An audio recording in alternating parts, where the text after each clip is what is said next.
From the OUTV Broadcast Center in Los Angeles, California, this is Brief News Brief, a brief look at today's trending news topics, proudly combating the thought police since 2016. Here's your host, James Heaney. I'm James Heaney, and this is your Brief News Briefing. Today, the House of Representatives approved HR1. It's a far-reaching elections and ethics bill, and this bill is rather ambitious. It's intended to do a multitude of things like change the way congressional elections are funded and impose new voter access mandates on states. Make election day a national holiday.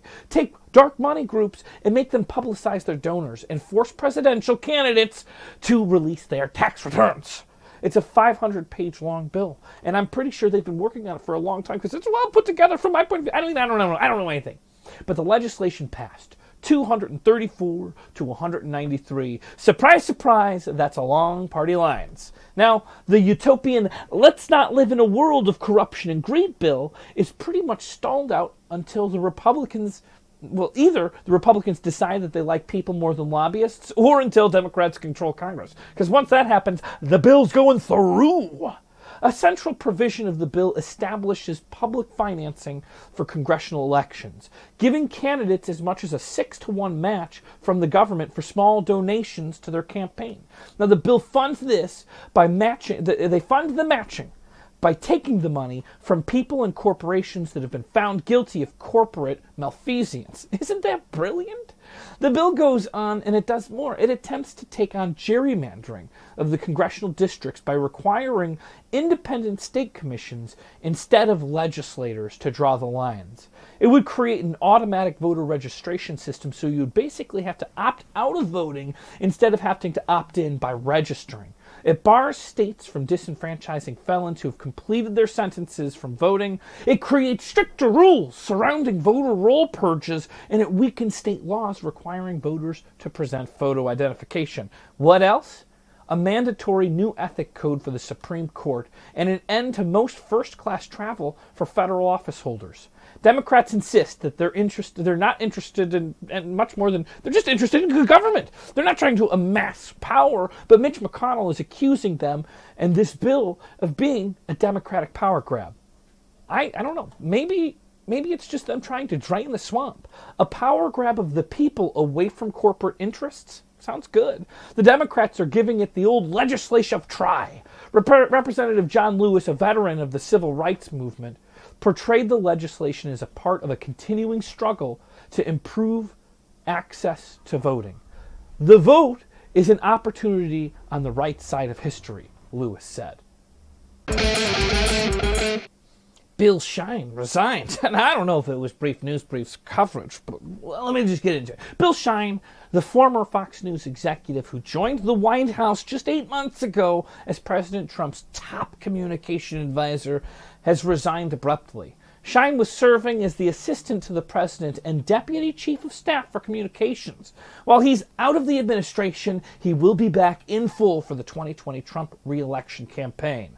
Shine was a former president of Fox News and a protege of the late Roger Ailes. Was Shine the glue that brought together Fox News and this administration?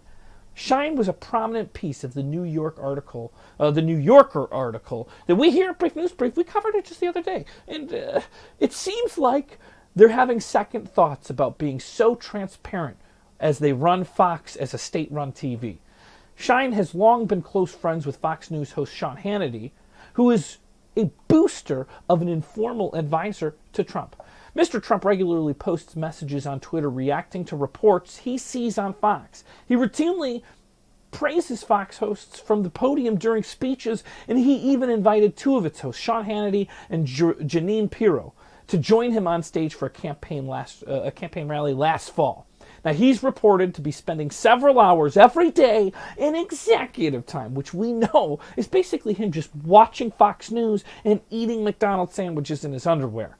Many hosts are said to be reporting to an audience of one, hoping desperately that Mr. Trump will see their performance and rate their loyalty higher, bringing them into the spotlight. Let it shine, let it shine. Shine was the sixth person to accept the job to manage communications chief for this White House. a position that has been problematic in a presidency where Mr. Trump prefers to be his own chief spokesman and rarely sticks to a messaging plan that aids to seek establishment. The White House gave no indication who will replace Mr. Schein. Former Army intelligence analyst Chelsea Manning is headed to jail. Now, there's not a lot we know about the case because it's super secret and it's sealed, but it appears that there's a trial going on with a grand jury against WikiLeaks. Chelsea Manning refused to testify before a grand jury, and she was subpoenaed. So now, until she testifies before a grand jury, or until that grand jury is dissolved and no longer operating, a federal judge in Alexandria ruled that she's going to jail, which blows my mind. I mean, first of all, I don't know a lot about it because it's so super secret, but wouldn't Chelsea have been better off going there and just lying her ass off? Because if you lie in front of these people and then go away, it seems like there's no consequence. Paul Manafort's going to serve less time for something even worse than that. Where is the justice? Anyways, she has been found in contempt of court. Manning is connected to WikiLeaks because in 2010, she shared classified documents to the anti-secrecy website. Now, Manning served 7 years of a 35-year prison sentence for her leak before her sentence was commuted by President Barack Obama. Outside court, before a hearing today, Manning held up a large stack of papers, the transcripts from her previous trial, which she said would tell prosecutors everything they wanted to know. This is a quote, "I've given voluminous testimony. I've given voluminous testimony, voluminous information." What the fudge does voluminous mean? I don't know. That's Chelsea Manning's words. That's what she said. That's what she said. Anyway, although in her previous trial, she never took the standing during the trial itself, so prosecutors never had the opportunity to question her. Now they want to take her to the stand, and she will be in jail until she does. WikiLeaks founder Julian Assange, has been charged in a case that remains under seal and a total secret.